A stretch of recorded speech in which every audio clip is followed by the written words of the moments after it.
Assalamualaikum dan selamat sejahtera pelajar tingkatan 1. Berjumpa lagi kita pada minggu ini dalam mata pelajaran pendidikan seni visual. Saya harap semua pelajar dah bersedia dengan buku teks. Bersedia dengan buku teks, boleh buka muka surat 98. Buka muka surat 98. Apa yang kita akan belajar pada minggu ini, kita akan belajar berkaitan dengan kontra. Kita akan masuk tajuk 9 kontra. Pada tajuk ini, pelajar akan dapat menjelaskan berkaitan dengan definisi kontra, ciri-ciri kontra pada alam semula jadi, objek buatan manusia dan karya seni visual. Juga kita akan melihat apakah fungsi kontra ini pada alam semula jadi, objek dan karya seni visual tersebut. Saya harap pelajar dapat bersedia dengan video cikgu sampai habis supaya pelajar lebih jelas. Ini pengenalan. Pengenalan dalam buku teks tu pun dia ada cerita, dia bertanya. Sedarkah anda bahawa hidup ini banyak bertentangan sifat? Bertentangan sifat maksudnya apa? Contoh, hitam lawannya putih. Kecil lawannya besar. Tebal lawannya nipis, cantik lawannya hodoh, dan lain-lain. Jadi dalam karya seni visual, yang awak nampak kat depan ni, karya seni visual, ini adalah arca. Ini adalah kita panggil dia arca. Dalam karya seni visual arca ni, apa yang awak boleh nampak? Yang awak boleh nampak sekarang dekat sini ialah perbezaan dari segi bentuk. Size. Bentuk size. Kemudian dari segi background, warna. Tapak dia, background dia. Kontra dari segi warna. Kontra dari segi bentuk. Kontra dari segi size dia. Jadi daripada gambar ini, pelajar boleh faham dengan lebih mudah berkaitan dengan kontra. Iaitu perkara yang bertentangan sifatnya. Bertentangan sifatnya. Berlawanan lah. Kiranya dia tak kawan. Bila tak kawan tu dia jadi kontra lah. Berlawanan sifatnya. Kita terus masuk. Kemudian definisi kontra. Definisi kontra. Apa yang pelajar perlu faham? Kontra ni apa? Kontra ni ialah nanti buat nota buat nota macam biasa, cikgu akan sharekan gambar, pelajar salin nota ikut macam yang cikgu bagi. Salin nota ikut macam yang cikgu bagi. Kontra membawa maksud ialah sesuatu unsur seni yang berbeza atau bercanggah dari segi ciri-ciri dalam gubahan. Gubahan tu macam biasa yang kita tahulah, sesuatu gubahan. Benda yang kita bentuk. Kemudian yang kedua, kita tengok kontra ini wujud. Apabila unsur seni digunakan secara bertentangan antara satu sama lain. Bila dia bertentangan, dia akan jadi kontra.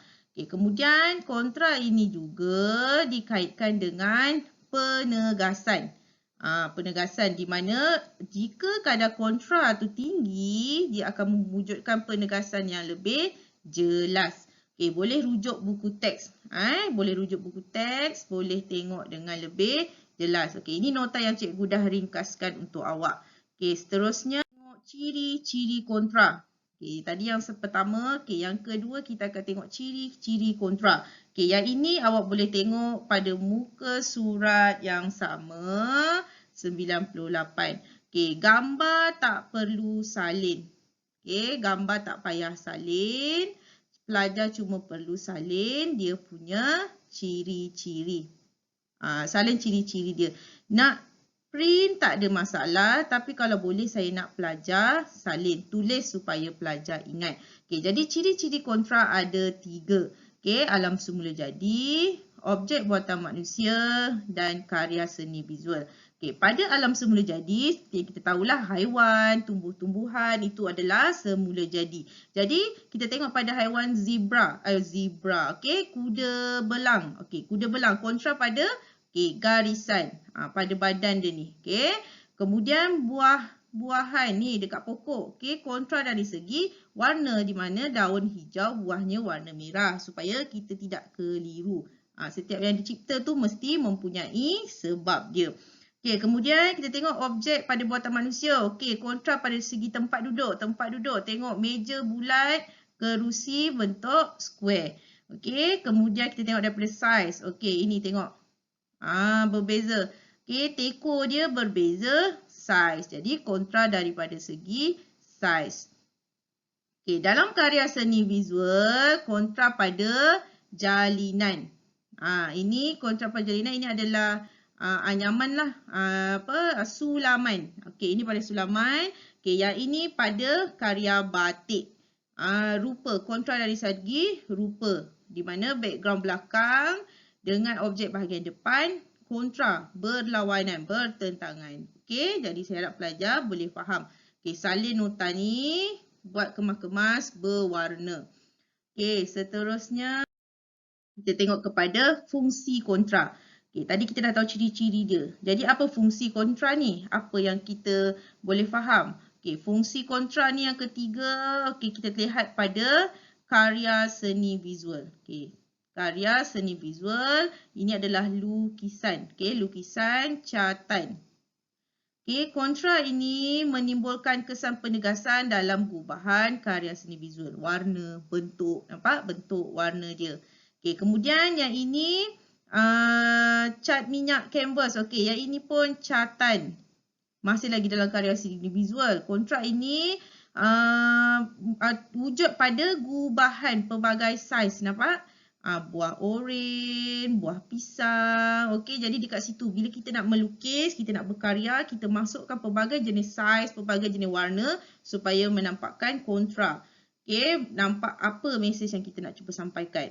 Okay, kemudian pada segi logo, kontra ini digunakan untuk menarik perhatian agar mesej yang disampaikan dapat kita faham dengan lebih berkesan. Jadi ini sign apa yang awak faham? Ini biasanya sign ni kalau dekat atas jalan raya, kita kata dia one way, sehala. Sehala, tak boleh masuk. Okey, jadi dari jauh kita dah nampak kontra warna. Warna putih, warna merah. Jadi jauh kita dah nampak warna putih tu. Okey, yang ini pun sama. Salin tajuknya. Lukisan tak payah lukis. Salin isi ni. Okey, salin isi dia ni. A, B, C. Salin 3 ni. Okey. Kemudian kita tengok pula teknik penghasilan kontra tu. Sekarang ni kita cerita dari segi seni visual. Kita cerita dari segi seni visual. Macam mana bila kita nak melukis, kita nak menghasilkan karya, kita menggunakan teknik kontra. Okay, perbezaan saiz. Yang ni keempat saya. Okay, yang ini gambar kalau boleh lukis. Okay, kalau boleh lukis. Lagi-lagi yang macam ni. Yang bentuk bulat ni. Macam ni, perbezaan saiz. Lukis, warna. Okay, nombor 1, perbezaan saiz. Nanti awak lukis, awak warnakan. Yang kedua, perbezaan jalinan.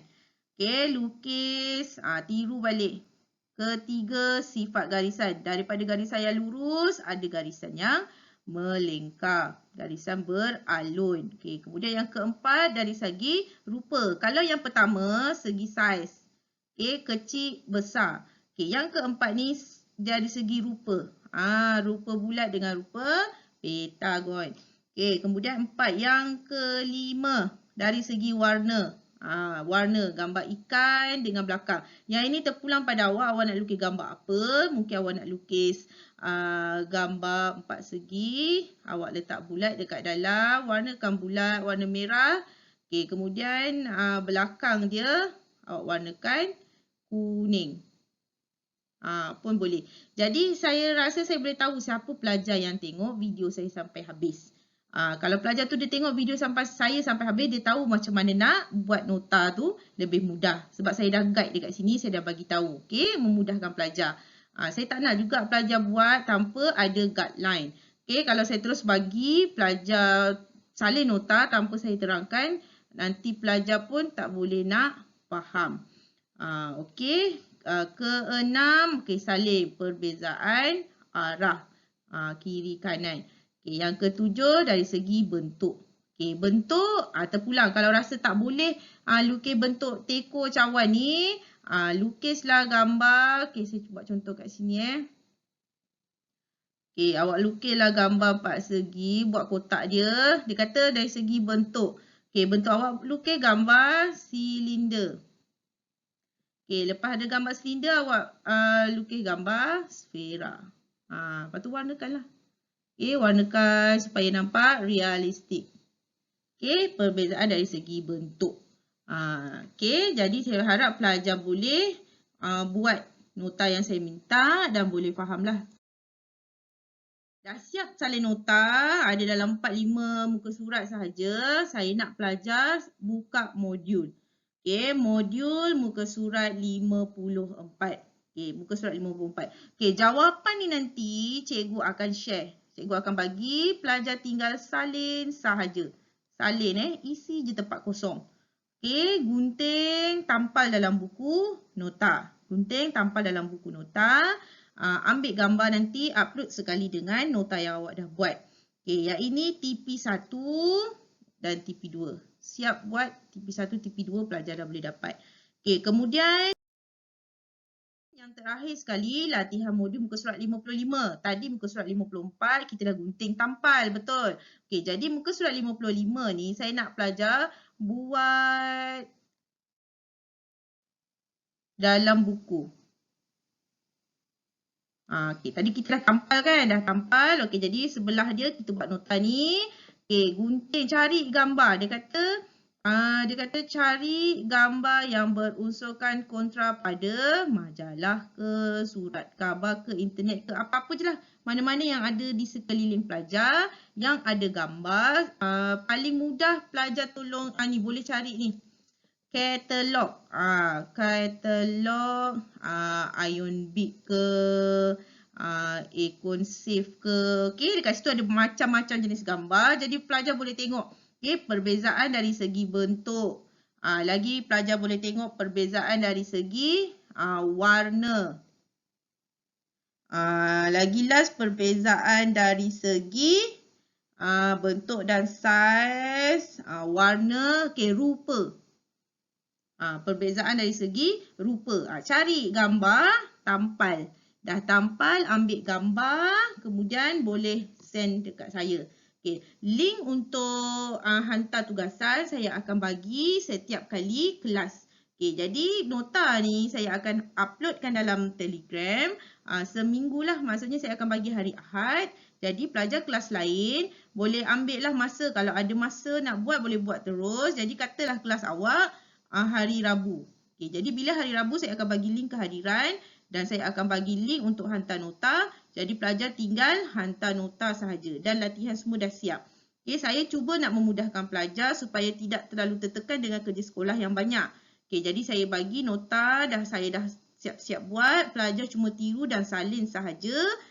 Jawapan latihan pun saya dah bagi. Kemudian hantar. Ambil gambar, hantar. Okay. Pada link kehadiran pada setiap kali kelas nanti, saya akan bagi link kehadiran untuk isi kehadiran.